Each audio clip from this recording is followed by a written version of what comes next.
Hey everyone, welcome back to my channel.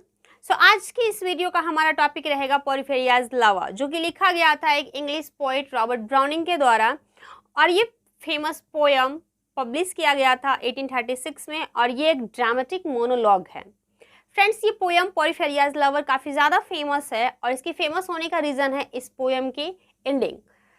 इस poem की ending क्या है उसको जानने के लिए आपको पूरी वीडियो तक बने रहना। लेकिन उससे पहले मैं आपको इस पोयम के बारे में कुछ बताती हूँ।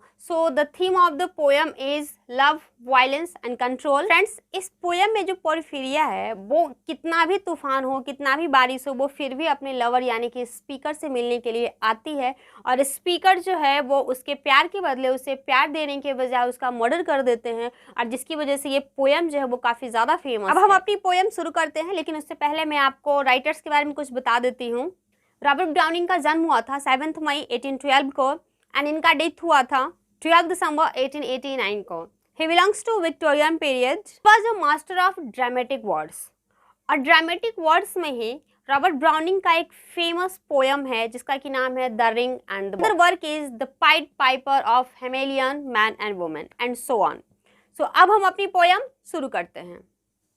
इस पोयम में एक छोटी सी स्टोरी है, एक इंसिडेंट बताई गई है जहाँ जो पोयम के स्पीकर हैं वो अपनी लवर जिसका नाम है पोरिफेरिया, उसके बारे में बताते हैं। ये पोरिफेरिया जो है वो स्पीकर से मिलने के लिए आई हुई है बहुत ही तूफान के समय में, और स्पीकर को ये रियलाइज़ होता है कि पोरिफेरिया उनसे कितना ज़्यादा प्यार करती है, उनकी कितनी केयर करती है। लेकिन यहाँ पे पोरिफेरिया के लव के बदले स्पीकर उसे लव देने के बजाय उसका मर्डर कर देते हैं, उसी के बालों से उसका गला दबा देते हैं और फिर उसकी डेड बॉडी को अपने बगल में बिठा लेते हैं। ये पोयम एक साइको एनालिटिकल पोयम है। इस पोयम के बारे में कुछ क्रिटिक्स ने कहा था कि जो स्पीकर है वो मेंटली अनस्टेबल है या एक साइको लवर है। इस बारे में काफ़ी ज़्यादा डिबेट है, लेकिन हम एटलीस्ट एक बात ज़रूर कह सकते हैं कि स्पीकर के मन में एक थाउट है, और वो ये है कि पोरिफेरिया किसी और की न हो सके, पोरिफेरिया सिर्फ इसी की होके रहे, इसी के साथ रहे, कभी भी और कोई भी पोरिफेरिया को उससे दूर न कर सके, इसलिए उसने इस तरह के काम को अंजाम दिया है। तो हम पोयम को लाइन बाय लाइन डिस्कस करते हैं और उसे समझने का प्रयास करते हैं। The rain set early into night means आज की रात बारिश बहुत जल्दी शुरू हो गई। The swollen wind was soon awake, और उसके साथ ही जो हवा थी वो थोड़ी उदास थी, लेकिन आज वो भी जल्दी जाग उठी थी। फाइंड स्वेलन का मतलब है उदास, मीन्स जोरों से हवा की बहने की आवाज़ें आ रही थी। It tour the Elm tops down for spite, और साथ ही साथ इस हवा ने क्या किया, जो एल्म के पेड़ थे उसके टॉप वाली टहनी को तोड़ दिया फुल्ली फोर्स के साथ। यानी हवा इतनी जोर से चल रही थी कि एल्म्स के पेड़ ऊपर के हिस्से टूट गए, और ये हवा ने अपने स्पाइट के लिए किया, अपने मज़े के लिए किया। And did its was to vex the lake, और साथ ही हवा ने पूरी कोशिश की क्या करने की, तो इस लेक को तंग करने के लिए। फ्रेंड्स, वैक्स का मतलब होता है तंग करना, यानी जो लेक का पानी था हवा उसे भी डिस्टर्ब कर रही थी। I listen with heart fit to break, और मैं इस तूफान को सुन रहा था और उसके साथ ही मेरा जो दिल था वो टूटने को रेडी था। इट मीन्स मुझे ऐसा लग रहा था कि मेरी जो लवर है वो मुझसे मिलने इस तूफान में नहीं आ सकती है, इसलिए मेरा दिल टूटने को तैयार था। When glided in पोरिफेरिया, लेकिन उसी समय पोरिफेरिया वहाँ पे आ जाती है। इतने भयावह तूफान में भी पोरिफेरिया स्पीकर से मिलने आ गई, अपने लवर से मिलने आ गई। Straight she shut the cold out and the storm, और आते ही पोरिफेरिया ने खिड़की दरवाजे बंद कर दिए, क्लोज कर दिए, कि ताकि जो ठंड है वो अंदर ना आ सके और तूफान का असर इस घर के अंदर, इस रूम के अंदर ना हो सके। And kneeled and made the cheerless grate blaze up and all the cottage warm. उसके बाद जो फायर प्लेस था वहाँ पे वो झुक कर बैठी, और वहाँ पर उसने आग जलाया। किसने? पोरिफेरिया ने। और इसी फायर की वजह से, आग की वजह से पूरी कॉटेज वार्म हो गई, गर्म हो गई। Which done she rose and from her form withdraw the dripping cloak and shawl. और इतना सब करने के बाद पोर्फिरिया ने अपने शॉल और अपने क्लॉक जिससे पानी ड्रिप कर रहा था उसे उतार कर बगल में रख दिया। फ्रेंड्स, तूफान में आने की वजह से पोर्फिरिया भीग गई थी, इसलिए उसके शॉल से वाटर ड्रिप कर रहा था। And laid her soil gloves by united her heart and set the damp hair fall. उसके बाद पोर्फिरिया जो ग्लव पहन के आई थी उसे भी खोला, क्योंकि वो भी बारिश में भीग चुका था। इवन उसने अपना हेड भी खोला और अपने गीले बालों को फैलाया ताकि उसके बाल भी सूख जाएं। And last she said down by my side and called me. और फिर वो मेरे पास मेरे बगल में आके बैठ गई और फिर पोर्फिरिया ने स्पीकर का नाम पुकारा। When no voice replied, she put my arm about her waist. और जब मैंने कुछ रिप्लाई नहीं किया, चुपचाप यूं ही बैठा रहा, तो उसने मेरा हाथ लिया और अपने वेस्ट यानी अपने कमर पर रख दिया कि ताकि वो मेरा अटेंशन अपने ऊपर ले सके। And made her smooth white shoulder where and all her yellow hair displaced. उसके बाद उसने अपने वाइट शोल्डर पर से जो क्लॉथ था उसे धीरे से सरकाया और वहाँ पर जो बाल था, हेयर था, उसे भी हटाया। फ्रेंड्स, पोर्फिरिया का बॉडी का कलर एकदम वाइट था और उसका हेयर येलो था। And stopping made my cheek lie there and spread over all her yellow hair. फिर पोर्फिरिया ने मेरे गालों को अपने कंधों पर रखा, अपना शोल्डर पर रखा और उसके बाद उसने अपने पीले पीले बाल फैला दिए मेरे गालों पर, मेरे चेहरे पर। Murmuring how she loved me. फिर उसने फुसफुसाकर मुझसे कहा कि वो मुझसे कितना ज़्यादा प्यार करती है। She took weak for all her hearts in where. Friends, यहाँ पर पोर्फिरिया को वीक बताया गया है। क्यों वीक बताया गया है? क्योंकि वो जो करना चाहती है वो कर नहीं पा रही है। To set its struggling passion free. उसके दिल का जो पैसन है वो उसे आज़ादी नहीं दे रही है, फ्री नहीं छोड़ रही है। वो स्पीकर के साथ रहना चाहती है, उससे प्यार करती है, लेकिन वो उसके साथ रह नहीं सकती है। इसी तरह वो छुप छुप कर स्पीकर से मिलने आती है। From pride and vainer ties dissever and give herself to me forever. और ऐसा करने से उसे क्या रोक रहा है, उसे कौन रोक रहा है? तो उसका प्राइड और साथ ही साथ वो बंधन जो उसे बांध के रखा है, जो सोसाइटी के लोग हैं, वो काफ़ी तरह की चीज़ें हैं जो पोर्फिरिया को बांध के रखे हुए हैं, उसे अपनी लाइफ स्पीकर के साथ स्टार्ट करने से रोक रही है। इन्हीं सब बंधनों की वजह से पोर्फिरिया को स्पीकर को छोड़कर जाना पड़ता है, जबकि हम लोग समझ सकते हैं कि पोर्फिरिया स्पीकर से बहुत ज़्यादा प्यार करती है। But passion sometime would prevail. लेकिन पोर्फिरिया स्पीकर को नहीं दिखाना चाहती थी मुझे कितनी प्रॉब्लम हो रही है हमें एक दूसरे के साथ रहने में, लेकिन स्पीकर को कभी ना कभी दिख ही जाता था, ये पैसन बाहर आ ही जाता था। Nor could tonight's gave face restrain a sudden thought of one so pale for love of her and all in vain. अब यहाँ पे स्पीकर कहते हैं पोर्फिरिया जो है वो एक फेस्ट में गई थी।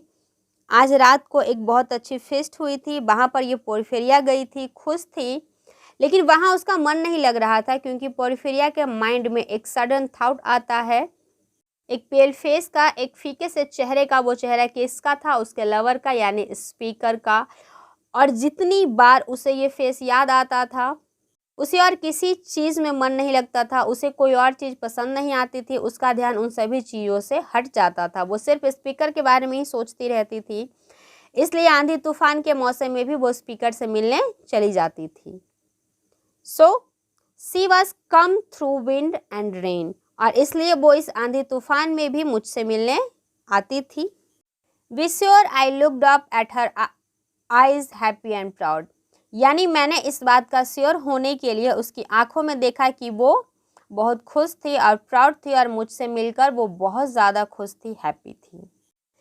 And last I knew Porphyria worshipped me. और उसी समय मुझे ये भी मालूम चलता है कि पोर्फिरिया जो है वो मेरी पूजा करती है, मीन्स वो मुझसे बहुत ज़्यादा प्यार करती है, और मेरा जो दर्जा है, जो पोजीशन है, वो उसकी लाइफ में काफ़ी ऊंचा है। Surprise made my heart swell and still it grew while I debate what to do. जब ये बात मुझे मालूम चली तो ये काफ़ी सरप्राइजिंग था मेरे लिए, और खुशी के मारे मेरा दिल फूला नहीं समा रहा था ये जानकर कि पोर्फिरिया मुझसे सच्चा प्यार करती है। सी रियली लव्स मी। लेकिन इसके साथ मैं यह भी सोच रहा था कि अब मुझे आगे क्या करना होगा, क्योंकि पोर्फिरिया मुझे चाहती है लेकिन उसे मुझे छोड़कर जाना पड़ता है सोसाइटी के कारण, अपने प्राइड के कारण। तो अब मुझे कुछ करना होगा ताकि हम एक साथ रह सकें। That moment she was mine. और उस मोमेंट में पोर्फिरिया जो है वो सिर्फ स्पीकर की हो गई। स्पीकर ने कहा वो सिर्फ और सिर्फ मेरी थी। Fair perfectly pure and good. और साथ ही पोर्फिरिया कैसी थी, तो फेयर थी, ब्यूटीफुल थी, परफेक्ट प्योर थी, यानी पोर्फिरिया वर्जिन थी और अच्छी थी, दूसरों की परवाह करती थी। I found a thing to do. और मुझे एक चीज़ का मालूम चला, मुझे क्या करना चाहिए। And all her here in one long yellow string I want. और मैंने क्या किया, उसके जितने हेयर थे जो बिखरे हुए थे उसे एक रस्सी की तरह मोड़ मोड़ कर बांध दिया। मतलब उसके सारे बालों को समेट कर मैंने एक रस्सी की तरह बना दिया। 3 times her little throat around and strangled her। और फिर मैंने क्या किया, उसी के बालों को उसके गर्दन के चारों तरफ 3 बार घुमाया और उसे स्ट्रैंगल कर दिया। मीन्स उसी के बालों से उसका गला घोट कर उसे मार दिया। स्पीकर ने पोर्फिरिया का मर्डर कर दिया। फ्रेंड्स, यहाँ पर ये पोएम एक ब्लैक टर्न लेता है। आपने देखा एबव लाइन्स में कितनी रोमांटिक बातें हो रही थी, दोनों के बीच में कितना प्यार था, ये सब डिस्कशन चल रहा था और अचानक से एक मर्डर हो गया। अब हम अपनी पोएम को कंटिन्यू करते हैं। No pain felt she, I am quite sure she felt no pain. Speaker ने कहा कुछ फील नहीं हुआ, उसे कोई दर्द नहीं हुआ। इस बात के लिए मैं श्योर हूँ, पोर्फिरिया को कोई भी पेन नहीं हुआ। As a shut bud that holds a bee. Porphyria को ऐसा फील हुआ होगा जैसे एक फ्लावर एक पीटल अपने अंदर एक बी को बंद कर लेते हैं, बिल्कुल उसी के समान इसे भी फील हुआ होगा। मीन्स स्पीकर ने भले उसे मार दिया लेकिन उसे दर्द बिल्कुल भी नहीं हुआ होगा। I warily oped her lids again, laughed the blue eyes without a stain. It means मैंने धीरे से उसकी आंखों की पलक को उठाकर देखा तो उसकी आंखों के अंदर जो उसकी ब्लू आइज थी वो यूं ही दोबारा से दिखाई दे रही थी, कोई दाग नहीं था उसमें और वो बहुत ही ज़्यादा हैप्पी लग रही थी। ऐसा लग ही नहीं रहा था कि मानो उसकी डेथ हो चुकी हो, वो मर चुकी हो। And I untightened next the tress about her neck. और मैंने अब जो उसके नेक पर मैंने उसके हेयर को जो टाइटली से बांध दिया था उसे अनटाइट किया, उसे ढीला कर दिया, उसे खोल दिया। Her cheek once more blush bright beneath my burning kiss. उसके बाद पोर्फिरिया को मैंने किस किया और मेरे किस करते ही उसके गाल वापस से ब्लश करने लगे। लेकिन ये ब्लश स्पीकर के किस करने के कारण बिल्कुल भी नहीं था, बल्कि स्पीकर ने उसे टाइटली उसके हेयर से नेक को बांध के रखा था, तो ब्लड फ्लू न होने की वजह से उसका चेहरा रेड हो गया था। I propped her head up as before, only this time my shoulder वो हर हैंड। मैंने वापस से उसके सिर को ठीक कर दिया, बस डिफरेंस इतना सा था कि इस बार सिर मेरे कंधे पर था लेकिन पहले मेरा सिर उसके शोल्डर पे था। बस इतना ही डिफरेंस हुआ था हम दोनों के बैठने में। Which drops upon it still the smiling rose little head. अभी भी उसका सिर मेरे कंधे की ओर झुका हुआ था और उसके चेहरे पर एक हल्की सी स्माइल थी और वो बहुत प्यारी लग रही थी। रोजी पिंक स्माइल थी उसके चेहरे पर। So glad it has its utmost will. और ये खुश इसलिए थी कि आखिरकार इसकी जो इच्छा थी वो पूरी हो गई। फ्रेंड्स, वो इच्छा क्या थी कि वो स्पीकर के साथ रह सके, उसे स्पीकर को छोड़कर जाना ना पड़े। ये बात स्पीकर ने पहले ही क्लियर किया था कि वो उसके साथ रहना चाहती थी, लेकिन अपनी प्राइड और सोसाइटी की वजह से वो उसे वापस जाना पड़ता था। तो स्पीकर ने पोर्फिरिया का जो विश था उसे पूरा कर दिया। That all it scorned at once is fled and I its love am gained instead। It means जितनी भी चीज़ें उसे परेशान करती थी, उससे ट्रबल देती थी, अब ये सारी परेशानियाँ उसकी लाइफ से जा चुकी है और उसके बदले में उसे उसका लवर मिला है, यानी मैं स्पीकर। पोर्फिरिया ने मुझे पा लिया है और जितनी भी परेशानियाँ थी वो अब जा चुकी हैं। Porphyria's love she guessed not how her darling one wish would be heard. यानी पोर्फिरिया ने कभी ये सोचा भी नहीं होगा कि कैसे मैं उसकी ये विश को कंप्लीट कर दूंगा, पूरा कर दूंगा, कैसे मैं उसे और मुझे, हम दोनों को हमेशा के लिए एक कर दूंगा, सारी प्रॉब्लम को भी दूर कर दूंगा और हम हमेशा के लिए साथ हो जाएंगे। And thus we sit together now, और अब हम एक दूसरे के साथ बैठे हुए हैं जिस तरह पहले बैठे हुए थे। And all night long we have not stride, और पूरी रात हमारे बीच में कोई मूवमेंट नहीं हुई, हम बस यूं ही बैठे हुए हैं। जाहिर सी बात है, जब कोई मर चुका हो तो उसके बीच में कोई मूवमेंट हो ही नहीं सकता। And yet God has not said a word, और इतना सब होने के बाद भी अभी तक गॉड ने कुछ भी नहीं कहा। नॉट अ सिंगल वर्ड, यानी स्पीकर ने कहा मुझे पता है मैंने क्या किया है। गॉड के नज़र में भले ही ये गलत रहा हो, लेकिन गॉड ने कुछ भी नहीं कहा, क्योंकि गॉड समझते हैं कि ये पोरिफेरिया की विश थी जो मैंने पूरा किया, कंप्लीट किया। और यहाँ पर ये पोयम ख़त्म होती है। ये एक सिंपल सी स्टोरी को दिखाता है जहाँ पोरिफेरिया अपने लवर से मिलने आती है और उसका लवर उसका मर्डर कर देता है।